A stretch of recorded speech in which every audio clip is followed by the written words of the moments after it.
Como diria o Chaves, era melhor ter ido ver o filme do Pelé. Pois é, era mesmo. Nunca pensei em ser perfeito, mas vou correr pelo direito. Fala moçada, beleza? Bruno Formiga na área, convidando você a se inscrever no canal, tocar na notificação, deixar o seu like, seu dislike, comentar o conteúdo e compartilhar o conteúdo aí nos seus grupinhos de WhatsApp, Telegram, Clubhouse e por onde mais você tiver afim. Ó, vamos falar do documentário do Pelé, da humanização do rei e também da politização do rei. Será que uma coisa está ligada à outra? Será que fazia sentido falar de ditadura militar? Será que faz sentido falar do Pelé como esse agente político, às vezes até omisso do ponto de vista político? Será que é um documentário que critica mais ou elogia mais o personagem histórico Pelé, que ganha mais um grande documentário, né? Eu lembro que eu cresci assistindo um chamado Isto é Pelé, muito bom por sinal, ali nos anos 80. Anos depois, o Pelé Eterno, né? Extremamente marcante, muito pelos gols, pelo volume enorme de gols, muito depoimento, né? Um documentário muito bom, filme muito bom, né? Não chega nem a chamar de documentário. E agora a Netflix entrando com o pé na porta em um filme que para uns é polêmico, para outros ele é ok, mas para mim ele foi fantástico.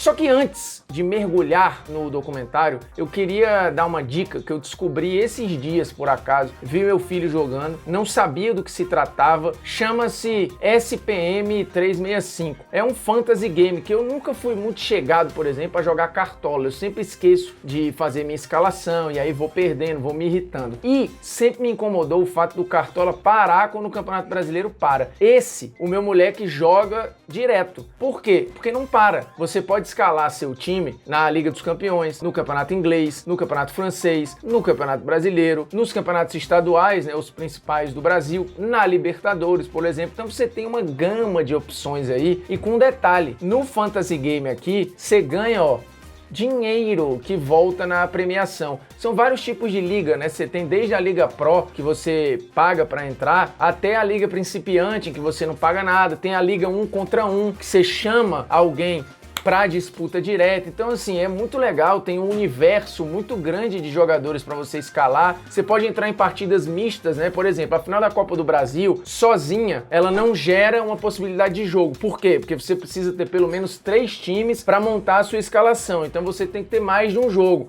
E aí você pode combinar o jogo da Copa do Brasil com um outro jogo, por exemplo, e aí montar a sua equipe e, obviamente, torcer para que os jogadores que você escalou se deem bem. Então, ó, na descrição do vídeo tem um link para você acessar, baixar o SPM 365, se cadastrar. Lembrando que quando você valida o seu cadastro, você ganha $10. Ou seja, você já parte com uma margenzinha ali, com um tutu para poder fazer seus investimentos, para poder brincar de entrar em algumas ligas e receber de volta, né? Beleza? Dado o recado, vamos falar agora do documentário do Pelé, porque muita gente esculhambou o fato de ter uma ligação muito grande com política. E sim, se fala muito de ditadura militar, do período de exceção que o Brasil viveu. E por quê? Porque tem tudo a ver com o fio condutor do documentário, que é a Copa de 70. A Copa de 70 ela é uma Copa que consagra de vez o Pelé, encerra o ciclo do Pelé com a seleção e é a maior Copa dele. E uma das maiores Copas da história de um jogador, viu? Diga-se passagem. Tem muita gente que fala aí do Romário, do Garrincha, do Maradona. A Copa de 70 do Pelé, ela é primorosa. E o documentário conta todo o drama do porquê aquela Copa pro Pelé, ela era tão tensa. E aí é muito curioso ver em todo esse processo, que sim, também é um processo político, mas também humano, o Pelé se mostrando frágil, né? O documentário começa com uma cena que é muito impactante, né? O Pelé chegando com o seu andajá, sentando na cadeira, colocando o andajá ali pro lado e ficando em silêncio para que se iniciasse a gravação. E é um Pelé que se expôs completamente no documentário, né? Ele não foge de nenhum assunto, ele fala de situações que ele poucas vezes tinha falado na vida, inclusive faz uma autocrítica sobre o seu papel enquanto produto nacional nesse período de ditadura militar, né? Por que ele não se colocava, ou por que ele não se opunha. E as respostas do Pelé são extremamente humanas e coerentes, assim, o cara que estava alheio ao que estava acontecendo e não por alienação, mas porque ele era pouco atingido por aquilo, né? Vivia numa bolha muito específica, e isso aqui não é nenhuma crítica negativa. Tava lá fazendo as excursões, as viagens, se preparando, competindo, fazendo ações comerciais, e o volume era enorme. O Pelé, ele é o primeiro grande produto do marketing esportivo mundial, né? Um cara que em alguns momentos tinha uma agenda de propaganda mais atribulada do que uma agenda de jogo. Então a gente tá falando aqui de uma construção, de uma ruptura muito importante. Era difícil cobrar desse cara esse tipo de posicionamento. E detalhe, assim, fizeram comparações no documentário com o Muhammad Ali. Acho que historicamente essas comparações sempre acontecem, mas é muito diferente, assim. O Muhammad Ali foi convocado por uma guerra, uma coisa prática, né? Que ele vai lá e nega, né, a convocação, é punido por conta disso. Um país que sempre tratou essas questões de uma maneira muito mais aberta que aqui no Brasil. Então, assim, era muito mais difícil. O Pelé não foi convocado diretamente para nada. Ele não foi atingido diretamente com nada. Então, assim, nesse ponto, eu entendo o Pelé ter sido um cara que passou a parte ali e que sim, foi usado pelo regime, como muitos outros atletas em vários outros países também foram usados pelos seus governantes, ditatoriais ou democratas, assim, não faz muita diferença. O que interessa é que para o poder ganhar é importante, é relevante, né? No período da Guerra Fria, por exemplo, é o período de maior investimento olímpico da história da União Soviética e da história dos Estados Unidos. Por quê? Porque era interessante, regimes totalmente diferentes sabiam que o esporte representava muita coisa, então ganhar era uma bandeira para a ideia como um todo. Então é óbvio e natural que o governo, quer ele fosse de qual área no Brasil, se interessasse pelo grande símbolo que o país tinha de vitória, né, de dar certo. Então o Pelé representava o Brasil que dá certo, né, o Brasil que o mundo olhava e se encantava, não só com o sorriso, com a figura, mas principalmente com o desempenho, com os resultados. Então é totalmente natural entender isso. Mas por que essa relação? Isso é uma crítica ao Pelé? Não, o documentário não condena essa omissão do Pelé. Cita ela, ele faz essa autocrítica e segue, mostrando que a participação do Pelé na Copa de 70 muito tem a ver com esta pressão do regime e que aí ele acaba se sentindo instigado a vou me desafiar. E ele falou, eu não fui jogar pelo torcedor brasileiro, eu fui jogar por mim, porque eu devia aquilo a mim mesmo. E óbvio, houve um estímulo, uma pressão para que ele disputasse a Copa de 70, porque obviamente a chance com era muito maior do que a chance sem o Pelé. E aí vem a parte da humanização, desse Pelé que se sente pressionado, desse Pelé que fica em dúvida, desse Pelé palpável, né? Durante muito tempo o Pelé parecia um personagem intocável, né? O rei no seu castelo onde ninguém chegava. E o documentário mostra um Pelé por trás disso. E é muito legal de entender que ele sofreu durante muito tempo. O Pelé, o único tricampeão do mundo, em algum momento sentiu que a Copa não era para ele. Ele diz isso no comentário, ele se sente um cara que tinha azar em Copa do Mundo. Ele ganha em 58, mas ele se machuca em 62, se machuca em 66. E para muitos da época, ele estava velho para jogar em 1970 e não tinha nem 30 anos. Para você ver o contexto, os absurdos históricos. E o documentário contextualiza tudo isso. Ele começa e termina na Copa de 70, porque é a apoteose do Pelé enquanto personagem histórico, né? A Copa dele que ele vence é o tricampeonato, a taça que fica, um campeonato em que de fato o mundo tá vendo todo ao vivo e em cores, basicamente pela primeira vez. Então assim, tem vários pontos na Copa do Mundo de 70 que são explicados ali, óbvio, ele vai construindo 58, 62, tudo pelo Santos, o personagem, para chegar até 1970. 70 é o fim da história dentro do documentário, dessa humanização do cara que sofre, do rei que tinha dúvida, do rei que às vezes não tinha 100% da confiança, nem dele, nem dos outros, da construção de um time que esteve em dúvida em determinado momento, de uma comissão técnica que bateu de frente com o próprio Pelé e com o próprio regime, e aí entra o Zagallo na história para tentar arrumar tudo isso e levar o time até o título. Então assim, a parte política da história tem a ver com a parte humana, ela não é contada ali por acaso.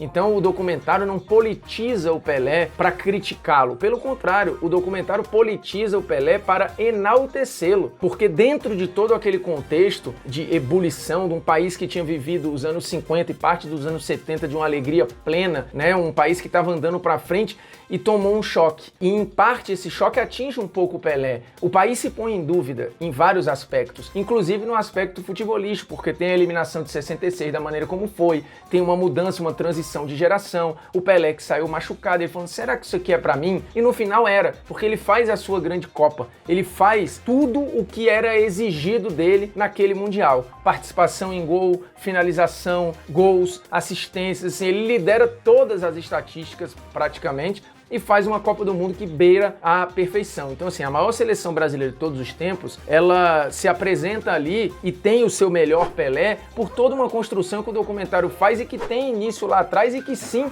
passa por um aspecto político e que não tem nada de negativo aí em cima da imagem do Pelé. Pelo contrário, ele abre o peito, fala sobre isso e é muito curioso. Para mim, a frase que mais chamou a atenção, e aí vem o ponto da humanização, é o Pelé, depois de ganhar a Copa de 70, anos depois, né, agora falando no documentário, chorando copiosamente quando lembra do que foi feito, um choro que ele não consegue controlar, e ele fala, ó, o grande prêmio da vitória não é a joia, no caso a taça, é o alívio.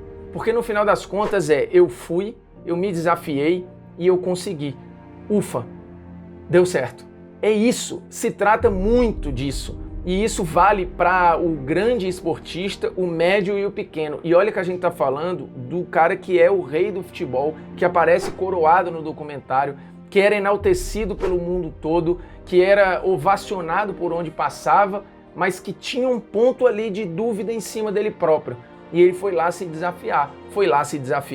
E sim, aquela conquista é usada pelo regime, ela é explorada pelo regime, mas faz parte, porque não foi só naquele contexto, né? Se a gente for lembrar a seleção campeã de 94 ou de 2002, ela também é recebida num palácio, ela também é usada como uma bandeira de um momento que dá certo. Então, assim, aqui eu não vou entrar no aspecto se o governo era A, B ou C. O ponto é, quem está no poder gosta dos vencedores e bota debaixo da asa, né? Eu já citei o exemplo aqui da União Soviética, dos Estados Unidos, e pode citar vários outros aí de qualquer outro país. Então isso não é novidade, né? O Pelé foi só a bola da vez num momento de transição e de tensão social muito grande, e sim, ele tem um aspecto fundamental naquele contexto de Brasil. Então o documentário é excelente e acho que mostra um Pelé que nunca tinha sido mostrado, um Pelé humano, um Pelé sem filtro, um Pelé até frágil em determinados momentos. E não tem problema nenhum isso.